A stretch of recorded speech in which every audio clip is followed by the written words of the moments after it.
محب وطن کمانڈوز کی ایک سنسنی خیز داستان جو دفاعی وطن کے ساتھ ساتھ وادی کشمیر کو بھارتی درندگی سے بچانے کے لیے پچھلی 7 دہائیوں سے مسلسل دشمن کے سینے پر مونگ دل رہے ہیں۔ کہانی کی طرف بڑھنے سے پہلے آپ سے گزارش ہے کہ چینل کو سبسکرائب کیجیے اور ویڈیو کو لائک کیجیے۔ آئیے کہانی کی طرف چلتے ہیں۔ فیروز الدین بغیر سلام علیکم کیے خاموشی سے الٹے قدموں واپس چلا گیا۔ گام دین نے کوٹڑی کا دروازہ بند کر لیا۔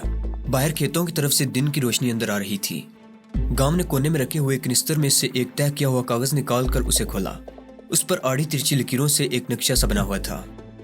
گام نے یہ نقشہ عمران کے سامنے چارپائی پر رکھتے ہوئے کہا، میں چاہتا ہوں کہ تم اس جگہ کو اپنے ذہن میں اچھی طرح سے بٹھا لو جہاں تمہیں جانا ہے، یہ دیکھو۔ گام نے عمران کو نقشے کے بارے میں سمجھانا شروع کر دیا۔ یہ اسی پراسرار ہوائی اڈے کا نقشہ تھا جسے بھارتی حکومت پاکستان کے بارڈر کے قریب اپنے علاقے میں تعمیر کر رہی تھی۔ گام نے ایک جگہ انگلی رکھ کر کہا، یہاں اس ہوائی اڈے کا پہلا سیکشن ختم ہوتا ہے اور دوسرا سیکشن شروع ہوتا ہے، جس کے رن وے پر ہلکا اور گہرا سبز رنگ کیا گیا ہے جو اوپر سے دیکھنے سے بالکل کھیت لگتا ہے۔ اس کے آگے یہ وہ جگہ ہے جس کے گرد کانٹوں والی دیوار ہے۔ اس مقام کو بڑی چالاکی سے چھپانے کی کوشش کی گئی ہے۔ اس علاقے میں کوئی باہر کا آدمی داخل نہیں ہو سکتا۔ یہاں تم جو نقشے پر کچھ دور کھیتوں کی دوسری جانب کانٹے کا نشان دیکھ رہے ہو، یہ سکھوں کا ایک چھوٹا سا گردوارہ ہے۔ ہم اس گردوارے میں مسافر بن کر جائیں گے۔ گردوارے کے پیچھے ایک پرانی سرائے ہے جہاں باہر سے آنے والے یاتری ٹھہرتے ہیں۔ ہم بھی یاتری بن کر وہاں جا رہے ہیں۔ ہم نے پتہ کر لیا ہے آج کل یہ سرائے خالی پڑی ہے۔ گورپرب کے موقع پر یہاں بڑے یاتری آتے ہیں۔ گردوارے کا گرنتھی میرا دوست ہے۔ میں یہاں ہندو بن کر رہ رہا ہوں، وہ مجھے میرے ہندو نام سے ہی بلائے گا۔ تمہیں بھی میں ہندو ہی ظاہر کروں گا۔ تم خاموش رہنا، سب کچھ مجھ پر چھوڑ دینا۔ وہ رات عمران نے اسی مکان میں گزاری۔ اگلے دن منہ اندھیرے گام اسے لے کر پیدل ہی چل پڑا۔ وہ 1 گھنٹے تک کھیتوں میں چلتے رہے، پھر وہ گردوارہ میں آ گئے۔ چھوٹا سا گردوارہ تھا، برجی کے اوپر زرد رنگ کا جھنڈا لگا تھا۔ پرانی عمارت تھی، پیچھے ایک سرائے تھی جس کی کوٹڑیاں خالی پڑی تھیں۔ گام نے عمران کو ایک کوٹڑی میں بٹھایا اور خود گردوارے کی گرنتھی سے ملنے چلا گیا۔ تھوڑی دیر بعد واپس آیا، کہنے لگا، میں نے گرنتھی کو جو کچھ کہنا اور سمجھانا تھا سمجھا دیا ہے۔ تمہیں کچھ بتانے کی ضرورت نہیں ہے۔ ہم دونوں صرف 2 راتیں یہاں ٹھہریں گے۔ اس دوران تمہیں ہوائی اڈے کی طرف جا کر وہاں کا جائزہ لینا ہوگا۔ اب تمہارا کام شروع ہوتا ہے۔ میں تمہارے ساتھ نہیں جاؤں گا، یہاں سرائے میں ہی ٹھہروں گا۔ اس طرف سے تم بے فکر رہو، یہاں تمہیں کوئی نہیں پوچھے گا۔ ہوائی اڈے پر سیکیورٹی بڑی سخت ہے، تمہیں خود وہاں جا کر دیکھنا ہوگا کہ تم کیا کر سکتے ہو۔ پکڑے گئے تو یہ بالکل نہ بتانا کہ تم سرائے میں ٹھہرے ہوئے ہو۔ جو تم مناسب سمجھتے ہو بتا دینا۔ وہاں میں تمہاری حفاظت نہیں کر سکتا، میں صرف یہاں تمہاری حفاظت کر سکتا ہوں۔ تم اگر چاہو تو دن کے وقت ہوائی اڈے کا جائزہ لینے جا سکتے ہو، اگر مناسب سمجھو تو رات کے وقت بھی جا سکتے ہو۔ یہ تم پر منحصر ہے، تم کس وقت جانا پسند کرو گے۔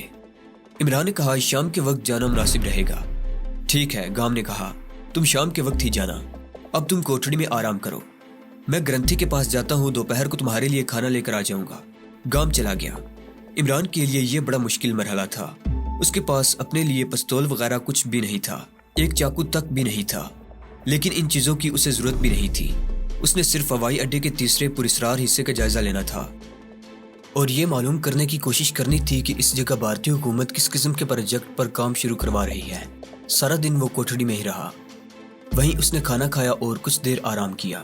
جب دن ڈلنے لگا تو اس نے گام سے کہا، اب میں جاتا ہوں، زیادہ اندھیرا ہو گیا تو میں ٹارگٹ کا اچھی طرح سے جائزہ نہ لے سکوں گا۔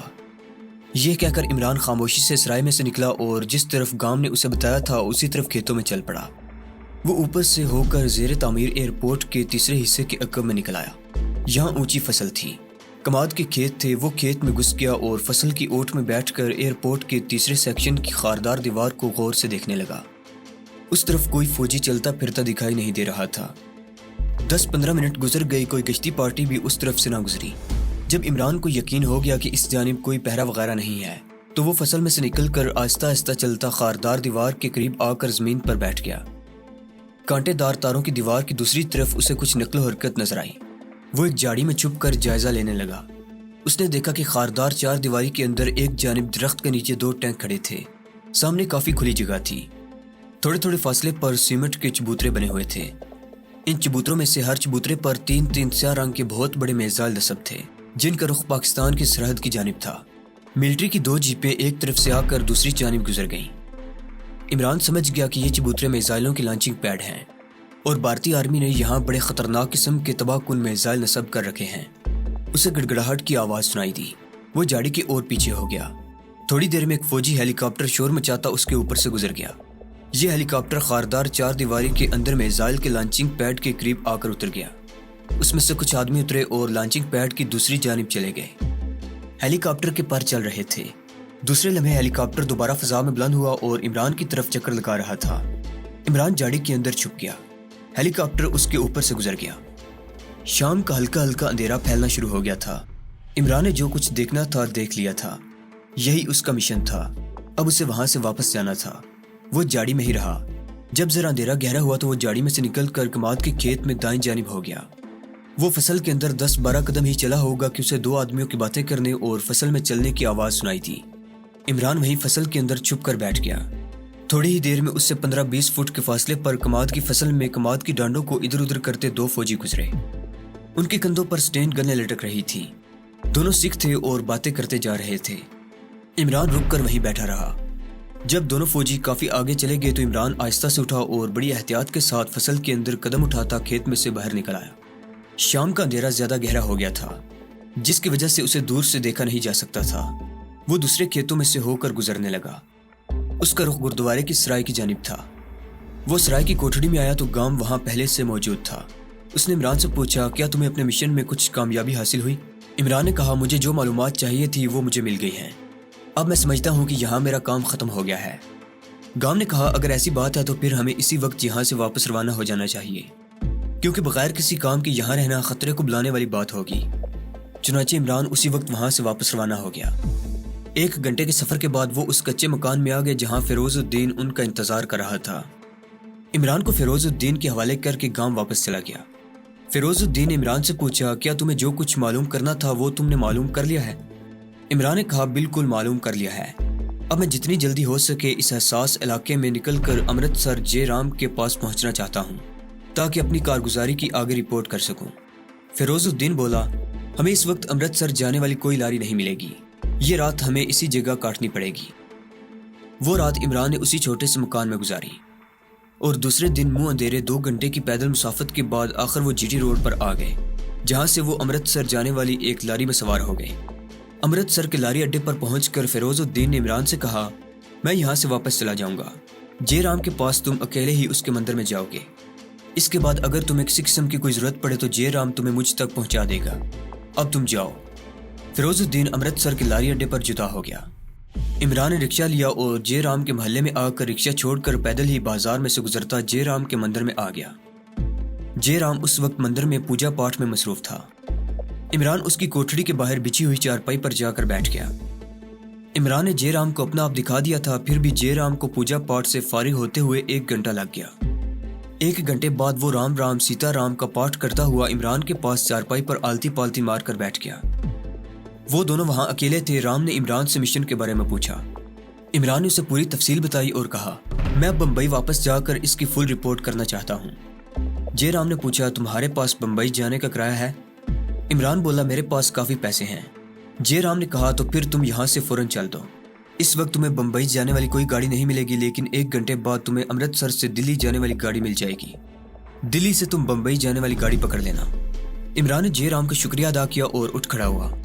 جانے سے پہلے اس نے روایتی ہندوانہ انداز میں ہاتھ جوڑ کر جے رام کو پرنام کیا اور خاموشی کے ساتھ مندر میں سے باہر آ گیا۔ بازار میں سے ایک رکشہ مل گیا جس نے اسے امرتسر ریلوے اسٹیشن پر پہنچا دیا۔ وہ سیدھا بکنگ ونڈو پر گیا۔ دلی جانے والی گاڑی کے ٹکٹ ملنا شروع ہو گئے تھے۔ عمران نے قطار میں کھڑے ہو کر دلی کا 3rd کلاس کا ایک ٹکٹ خریدا اور خاموشی سے پلیٹ فارم پر آ کر ایک علیحدہ سی بینچ پر بیٹھ گیا۔ پلیٹ فارم پر پولیس کے 2 سپاہی چائے کے سٹال پر کھڑے چائے پی رہے تھے۔ ان میں سے ایک عمران کو دیکھ رہا تھا۔ عمران چپ چاپ بینچ پر بیٹھا رہا۔ بینچ پر اس کے ساتھ 2 اور مسافر بھی تھے۔ ان میں ایک نوجوان سکھ لڑکا تھا اور دوسرا ہندو لالا تھا۔ سکھ نوجوان اس کے ساتھ ہی بیٹھا ہندی اخبار پڑھ رہا تھا۔ عمران بینچ کے کنارے پر بیٹھا تھا اور اس نے اپنا رخ دوسری طرف کر رکھا تھا تاکہ کسی مسافر سے باتیں نہ کرنی پڑیں۔ عمران کی نظریں ٹی سٹال پر کھڑے دونوں سپاہیوں کی طرف لگی تھی۔ دونوں سنتری ویسے تو آپس میں باتیں کرتے ہوئے چائے پینے میں مصروف تھے، لیکن عمران نے محسوس کیا تھا کہ ان میں سے ایک سنتری وقفے سے اس کی بینچ کی طرف تاڑی لگا کر دیکھ لیتا تھا۔ جس بینچ پر عمران ایک سکھ نوجوان اور ہندو لالے کے ساتھ بیٹھا تھا، عمران کو یقین ہو گیا کہ وہ پولیس کی نگاہوں میں آ گیا ہے۔ وہ وہاں سے اٹھ کر کسی دوسری جگہ جانے کی سوچ ہی رہا تھا کہ دونوں سنتری چائے کی کپ رکھ کر سیدھے عمران والے بینچ کی طرف چل پڑے۔ عمران نے فوراً سوچ لیا کہ اسے پولیس کی پوچھ گچھ کے جواب میں کیا کہنا ہوگا۔ اس نے اپنا ہندوانہ نام بھی سوچ لیا۔ پھر بھی وہ تھوڑی دیر کے لیے پریشان ضرور ہو گیا تھا۔ سپاہی عمران کے سامنے آ کر کھڑے ہو گئے۔ تب ایک سپاہی نے، جس نے حوالدار کا فیتہ لگا رکھا تھا، سکھ نوجوان سے پوچھا، کیا نام ہے تمہارا؟ سکھ نوجوان نے کہا، کیوں، کیا بات ہے؟ تم میرا نام کیوں پوچھ رہے ہو؟ حوالدار نے کہا، ابھی بتاتے ہیں تم نے کیا کیا ہے، پہلے اپنا نام بتاؤ۔ سکھ نوجوان نے اپنا نام بتایا۔ حوالدار نے کہا، تم خالصہ کالج یونین کے سیکرٹری ہو؟ سکھ نوجوان نے کہا، ہاں، کیوں، تمہیں کوئی اعتراض ہے؟ حوالدار نے لپک کر سکھ نوجوان کو گردن سے پکڑ لیا۔ دوسرے سپاہی نے اس کے بازو کو دبوچ لیا اور اسے گھسیٹتے ہوئے پلیٹ فارم کے گیٹ کی طرف لے گئے۔ عمران نے خدا کا شکر ادا کیا کہ بلا ٹل گئی تھی۔ پھر بھی وہ بینچ پر سے اٹھا اور پلیٹ فارم کے دوسرے سرے کی طرف چلا گیا۔ وہاں ایک طرف ہو کر ٹہلنے لگا۔ یہ سپاہی کالج یونین کے کسی مظاہرے کے چکر میں اس نوجوان کو پکڑنے آئے تھے اور اسے پکڑ کر لے گئے۔ کچھ دیر کے بعد دلی جانے والی گاڑی پلیٹ فارم پر آ کر لگ گئی۔ دیکھتے دیکھتے گاڑی مسافروں سے بھر گئی۔ عمران ایک ڈبے میں چڑھ کر کونے میں جا کر بیٹھ گیا۔ جب گاڑی چل پڑی تو اس نے اطمینان کا سانس لیا۔ دلی تک خیریت رہی۔ دلی پہنچنے کے بعد اس نے بمبئی جانے والی گاڑی کا پتہ کیا۔ معلوم ہوا کہ رات کے 10 بجے کلکتہ سے ایک ٹرین آئے گی، وہ بمبئی جائے گی۔ دلی بڑا اسٹیشن تھا، پلیٹ فارم پر کافی لوگ تھے۔ عمران ایک طرف ہو کر بیٹھ گیا۔ ابھی ٹرین کے آنے میں 2 گھنٹے تھے۔ کھانا اس نے ٹرین سے اترتے ہی کھا لیا تھا۔ ایک آدھ گھنٹہ بیٹھنے کے بعد وہ اٹھ کر جگہ بدل کر سیکنڈ کلاس کے ویٹنگ روم میں چلا آیا۔ یہاں اس وقت تک بیٹھا رہا جب تک کہ ٹرین آ گئی۔ کلکتہ سے آنے والی ٹرین کا اعلان ہوا تو دوسرے مسافروں کے ساتھ وہ بھی ویٹنگ روم سے نکل آیا۔ ٹرین میں پہلے ہی سے کافی رش تھا۔ اس نے ٹکٹ پہلے سے لے لیا تھا۔ ایک ڈبے میں اسے بھی جگہ مل گئی۔ جب دلی سے ٹرین چل پڑی تو عمران کو محسوس ہوا کہ وہ کسی حد تک حساس اور خطرے والے علاقے سے نکل آیا ہے۔ بمبئی آ کر اس نے ستار سیٹھ کے ریسٹ ہاؤس میں پہنچتے ہی اسے فون پر بتا دیا کہ وہ واپس آ گیا ہے۔ ستار سیٹھ 1 گھنٹے بعد اس کے پاس پہنچ گیا۔ اتنی دیر میں عمران نے ایک کاپی کے 2 کاغذوں پر اپنی کارکردگی کی پوری رپورٹ لکھ دی تھی۔ اس نے رپورٹ ستار سیٹھ کے حوالے کی اور کہا، اسے پڑھ لیجئے۔ ستار سیٹھ نے رپورٹ پوری توجہ سے پڑھی، پھر اسے طے کر کے اپنی صدری کے اندر والی جیب میں رکھا اور بولا، تم نے اپنے مشن کی بخوبی تکمیل کی ہے۔ میں یہ متعلقہ لوگوں تک پہنچا دوں گا، ان کی طرف سے جو جواب آیا اس سے تمہیں آگاہ کر دوں گا۔ اتنی دیر تک تمہیں اسی ریسٹ ہاؤس میں رہنا ہوگا اور باہر نہیں نکلنا ہوگا۔ عمران بولا، میں سمجھ گیا ہوں۔ آپ کے خیال میں اس رپورٹ کا جواب کب تک آپ کو مل جائے گا؟ ستار سیٹھ نے کچھ سوچ کر کہا، میرا خیال ہے 1 ہفتہ تو ضرور لگ جائے گا۔ عمران نے اپنے ساتھی کمانڈو جبران کے بارے میں پوچھا تو ستار سیٹھ نے کہا، میں تمہیں بتانا بھول گیا تھا، کمانڈو جبران کا 2 روز پہلے مجھے پیغام ملا تھا کہ وہ 3 دن کے بعد بمبئی پہنچ رہا ہے۔ میرا خیال ہے وہ کل شام تک کسی وقت پہنچ جائے گا۔ اچھا ہے، تم اکیلے بور نہیں ہوگے۔ دوسرے دن شام کو کمانڈو جبران بھی ریسٹ ہاؤس میں پہنچ گیا۔ دونوں پرانے ساتھی ایک دوسرے سے بغلگیر ہو کر ملے۔ دونوں نے ایک دوسرے کو اپنی اپنی داستان سنائی کہ ان کے ساتھ کیا کیا گزری۔ کمانڈو جبران نے عمران کے دونوں مشنوں کی بے حد تعریف کی اور کہا، تم نے جو کام کیا ہے وہ ہر اعتبار سے قابل قدر محب الوطنی کے اعلیٰ جذبے کی علامت ہے۔ عمران بولا، تم خام خواہ تکلف کر رہے ہو، یہ تو ہماری ڈیوٹی ہے۔ سپاہی کو ہر حالت میں اپنی ڈیوٹی ادا کرنی ہوتی ہے، یہ اس کا فرض ہے۔ جبران کہنے لگا، میرا خیال ہے کہ اب ہمیں یہاں سے سیدھا کشمیر کے محاذ پر چلنا چاہیے۔ وہاں کے حالات کا تقاضا ہے کہ ہم وہاں جا کر جہاد میں شریک ہوں اور وہاں ہماری جو ڈیوٹی ہے اسے بھی ادا کریں۔ عمران نے کہا، میں بھی یہی چاہتا ہوں، لیکن میں نے ایئرپورٹ کی جو رپورٹ اوپر بھیجی ہے اس کا جواب ستار سیٹھ کے کہنے کے مطابق 1 ہفتے کے بعد ملے گا۔ اس کے بعد ہم یہاں سے نکل سکتے ہیں۔ جبران بولا، 1 ہفتہ تو ہمیں ٹھہرنا ہی پڑے گا۔ دونوں کمانڈو دوست بڑی دیر کے بعد ملے تھے۔ دونوں کا وقت بڑی دلچسپی سے باتیں کرتے گزرنے لگا۔ 2 دن، 3 دن، 4 دن گزر گئے۔ چوتھے دن ستار سیٹھ نے رات کے 11 بجے آ کر بتایا کہ ان کی رپورٹ حکام بالا تک پہنچ گئی ہے۔ عمران نے پوچھا، کیا وہ اس رپورٹ سے مطمئن ہیں؟ ستار سیٹھ بولا، وہ اس رپورٹ سے پوری طرح مطمئن ہیں اور انہیں ایئرپورٹ کے بارے میں جو معلومات درکار تھی وہ مل گئی ہیں، لیکن تمہارے لیے اوپر سے ایک نئے مشن کا آرڈر کیا ہے۔ نیا مشن؟ عمران نے پوچھا۔ ستار سیٹھ نے کہا، ہاں، لیکن یہ مشن میرا خیال ہے تمہارے پہلے تمام مشنوں سے زیادہ خطرناک مگر بہت زیادہ اہمیت کا حامل ہے۔ عمران نے سوال کیا، کیا میں پوچھ سکتا ہوں کہ یہ مشن کیا ہے؟ کمانڈو جبران بھی پاس بیٹھا یہ گفتگو بڑے غور سے سن رہا تھا۔ ستار سیٹھ نے سگریٹ سلگانے کے بعد کہا، تم نے نیکوبار کے جزیرے کے ایٹمی ریسرچ لیبارٹری کو تباہ کر کے بڑا کارنامہ انجام دیا ہے، مگر تمہارے اس کارنامے سے یہ پروجیکٹ ختم نہیں ہوا۔